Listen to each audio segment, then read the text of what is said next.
ভারতের বিপক্ষে Asian cup বাছাইয়ের ম্যাচের আগে দুঃসংবাদ পেল বাংলাদেশ।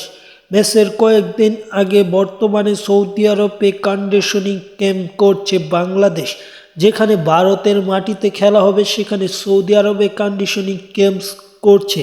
সেখানে সুদানের বিপক্ষে দুইটি প্রীতি ম্যাচ খেলার কথা ছিল টাইগার্স ফুটবলারদের, কিন্তু বাংলাদেশ তা করতে পারেনি। সেখানে প্রীতি ম্যাচ খেলার কথা থাকলেও বাফুফে তা সংগ্রহ করে দিতে পারেনি ফুটবলারদের, বিদায় সেখানে দুইটি প্রীতি ম্যাচের একটি হচ্ছে না। গত 3 দিন আগে একটি হওয়ার কথা ছিল, কিন্তু সুদান বিভিন্ন কারণে প্রীতি ম্যাচটি খেলেনি বাংলাদেশের বিপক্ষে, যেটি অনানুষ্ঠানিক প্রীতি ম্যাচ থাকলেও দু দলের পারফরমেন্সটা কেমন তা জানা যেত, কিন্তু বাংলাদেশ সেখানে ব্যর্থ হয়েছে।